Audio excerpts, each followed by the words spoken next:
आप सबको जय मसीह। एक बार फिर से आप सबको अपने इस संदेश में मैं आपका स्वागत करता हूं। दोस्तों, आज के वीडियो बहुत ही महत्वपूर्ण है उन सभी भाई बहन के लिए जो प्रभु यीशु मसीह में विश्वास करता है। दोस्तों, ये वीडियो खास करके मैं उन लोगों के लिए बना रहा हूं जो प्रभु यीशु मसीह में विश्वास करता है और मसीह जीवन में आगे बढ़ना चाहता है। और इस वीडियो के द्वारा मैं किसी भी व्यक्ति का आस्था का ठेस पहुंचाने के लिए ये वीडियो मैं नहीं बना रहा हूँ। ये वीडियो खास करके मसीह विश्वासी के लिए मैं बना रहा हूँ जो प्रभु यीशु मसीह पर विश्वास करता है और उसे किस प्रकार से अपने जीवन को जीना चाहिए, उस चीज़ों को इस वीडियो के द्वारा आज मैं आपको बतलाने वाला हूँ। खास करके मसीह लोगों को क्या छठ पूजा का व्रत करना चाहिए या नहीं।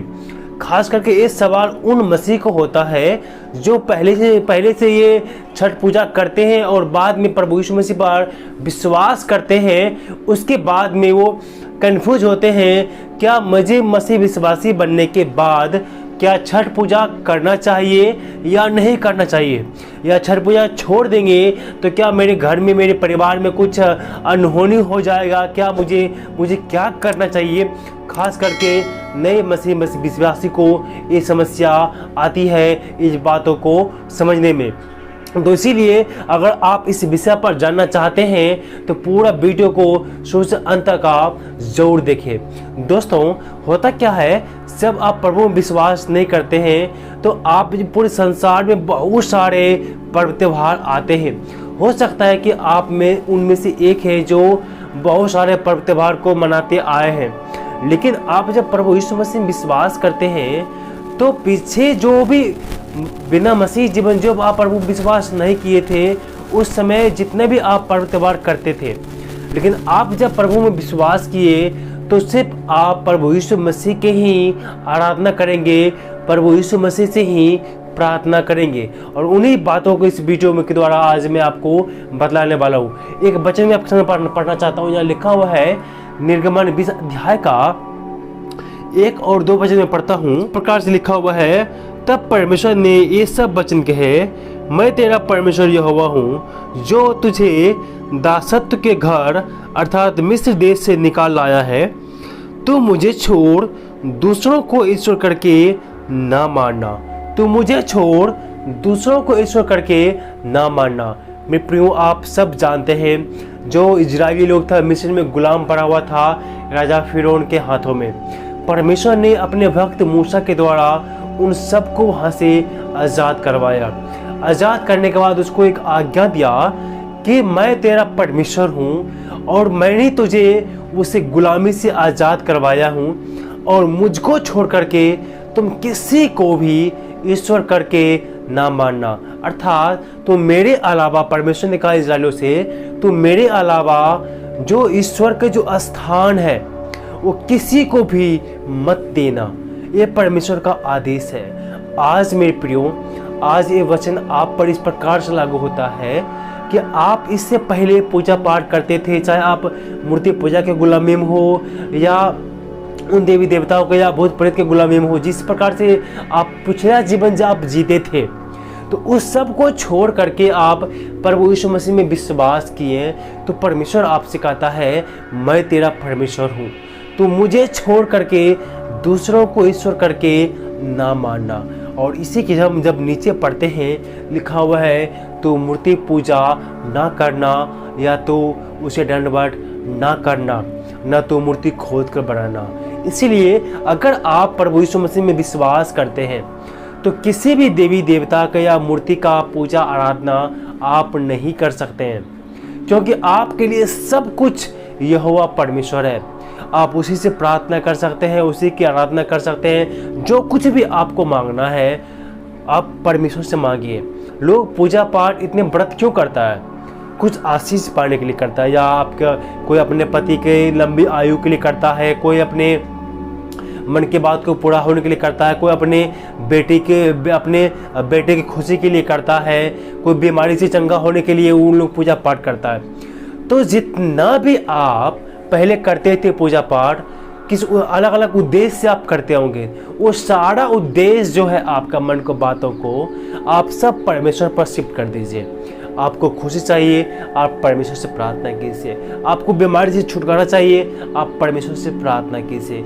आपको संतान प्राप्ति चाहिए, आप परमेश्वर से प्रार्थना कीजिए। सब कुछ करने वाला हमारा परमेश्वर है, वो जिंदा खुदा है। और वो खुदा कहता है तू मुझे छोड़ करके दूसरों को ईश्वर करके ना मानना। इसीलिए परमेश्वर के अलावा आप किसी को भी ईश्वर के स्थान पर नहीं दे सकते हैं, और ईश्वर समझ करके किसी भी देवी देवता की मूर्ति को या किसी और को, परमेश्वर के अलावा किसी और को ईश्वर करके आप नहीं पूज सकते हैं, नहीं पूजा पाठ कर सकते हैं। वो आपके लिए पाप होगा। ये परमेश्वर की आज्ञा है कि तुम मुझे छोड़ दूसरों को ईश्वर करके ना मानना।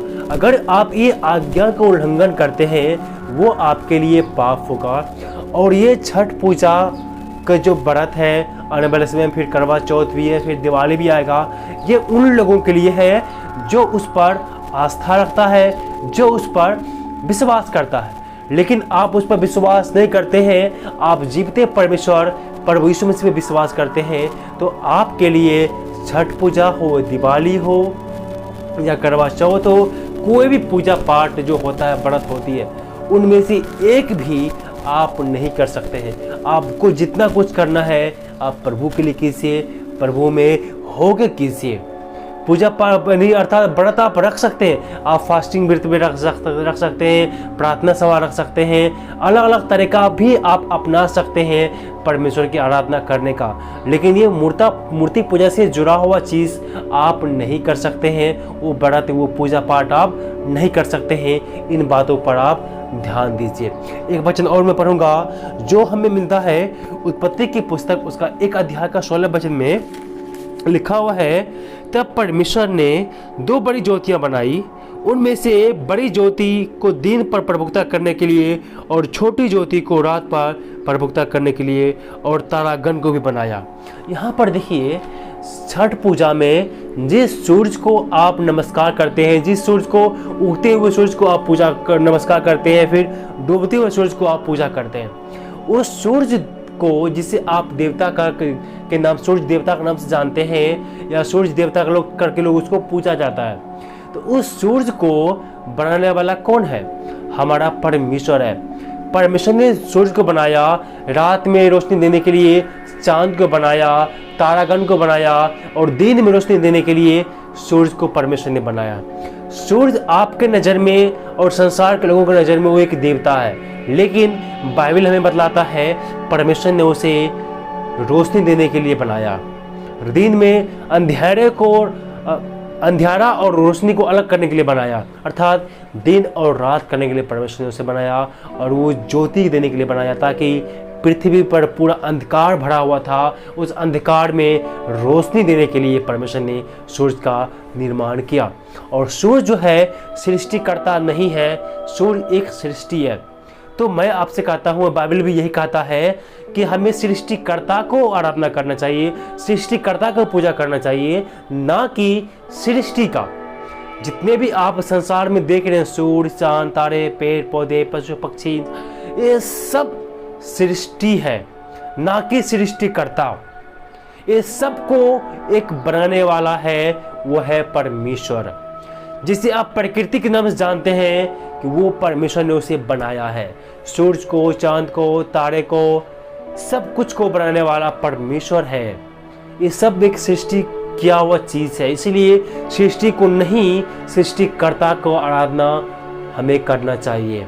इसीलिए जिस छठ पूजा में सूरज की पूजा किया जाता है, उस सूरज को बनाने वाला हमारा परमेश्वर है। इसीलिए सूरज को नहीं, परंतु आप सूरज को बनाने वाला को, अर्थात परमेश्वर की सच्ची आराधना करें। एक वचन और मैं पढ़ूंगा, यहाँ पर लिखा हुआ है, बहुत ही महत्वपूर्ण वचन है। यहाँ पर भजन संहिता 95 नंबर का 3 वचन लिखा हुआ है, क्योंकि यहोवा महान ईश्वर है और सब देवताओं के ऊपर महान राजा है। क्योंकि यहोवा महान ईश्वर है और सब देवताओं के ऊपर महान राजा है। वचन क्या कहता है?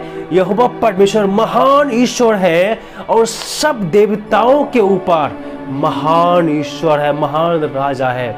सारे देवी देवताओं के ऊपर किसका अधिकार है? परमेश्वर का अधिकार है। सब देवताओं के ऊपर परमेश्वर का अधिकार है, परमेश्वर उस पर अधिकार रखता है।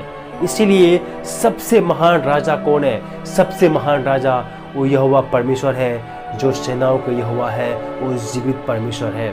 इसीलिए आप उस परमेश्वर का आराधना करें, ना कि उसकी सृष्टि की, ना कि उस देवता को जिसके ऊपर परमेश्वर का अधिकार है। परम ब्रह्म जिसको बोलते हैं ना, सर्वशक्तिमान परमेश्वर, वही महान राजा है, वही ईश्वरों का भी ईश्वर है, वही सब देवताओं का महान राजा है, महान परमेश्वर है। जिसे आप संसार में देवी देवता का उसको आप पूजते हैं, उसकी पूजा आराधना करते हैं, उन सब देवी देवताओं के ऊपर महान ईश्वर यहोवा परमेश्वर है। उसने सबको बनाने वाला परमेश्वर है। इसीलिए आप इन देवी देवताओं को नहीं, इन मूर्तियों को नहीं, इन सृष्टियों को नहीं, आप सृष्टिकर्ता का पूजा करें, सृष्टिकर्ता को आराधना करें। वचन कहता है आप परमेश्वर आत्मा है, और जो कोई उसकी आराधना करता है वो आत्मा और सच्चाई से करे। इसीलिए आप सृष्टिकर्ता का पूजा करें। और निष्कर्षण के तौर पर मैं आपको ये बताना चाहता हूँ कि जो व्यक्ति मसीह में विश्वास करता है, जो प्रभु यीशु मसीह को विश्वास कर लिया है, बपतिस्मा ले लिया है, प्रभु यीशु मसीह के नाम से उसने दीक्षा ग्रहण कर लिया है, और जो दीक्षा नहीं भी लिया है, प्रभु यीशु में विश्वास करता है, तो वो व्यक्ति भी पूजा पाठ नहीं कर सकता। ये छठ पूजा, ये वगैरह वगैरह जो अलग अलग जो देवी देवता को लोग पूजा करते हैं, जो अलग अलग जो व्रत करते हैं, इन व्रत आप नहीं कर सकते हैं। आपको व्रत रखना है तो आप प्रभु यीशु मसीह नाम से व्रत रखिए, उपवास का व्रत रखिए, फास्टिंग रखिए और उसकी आराधना कीजिए। इसीलिए मूर्ति पूजा से जुड़ा हुआ कोई भी कार्य, कोई भी व्रत आप नहीं कर सकते हैं। वो आपके लिए पाप होगा, वो उसके लिए है जो उस पर आस्था रखते हैं। इसीलिए आप छठ पूजा नहीं कर सकते हैं, आप मूर्ति पूजा नहीं कर सकते हैं। इसीलिए इन बातों को आप ध्यान दें। अगर आप छोड़ देते हैं मूर्ति पूजा हुआ छठ पूजा को, कुछ नहीं होने वाला है। आप अपने परमेश्वर पर विश्वास करके, प्रार्थना करके उन सबको आप त्याग कीजिए। आपके जीवन में कुछ भी नहीं होगा, आपके जीवन में अच्छा होगा और आप मसीह जीवन में आप आगे बढ़ेंगे। बहुत सारे मसीह विश्वासी को मैंने देखा, विश्वास करने के बाद सारे पूजा पाठ उसने छोड़ दिया। अभी तक वो खुशी खुशी है, कुछ भी उनको हानि नहीं हुआ, तो आपको भी हानि नहीं होगा। याद रखिए, प्रभु पर विश्वास कीजिए। हमारा परमेश्वर जिंदा खुदा है, वो जीवित परमेश्वर है। वो हमें हर एक संकट से बचाने का सामर्थ्य रखता है। वो आपके लिए सब कुछ करने के लिए तैयार है, परंतु आपका विश्वास उस पर अटल होना चाहिए। आपका विश्वास उस पर हमेशा मजबूत होना चाहिए, तभी आप मसीह जीवन में आगे बढ़ सकते हैं। मैं उम्मीद करता हूँ कि संदेश के द्वारा परमेश्वर आप सबको आशीष दिया होगा।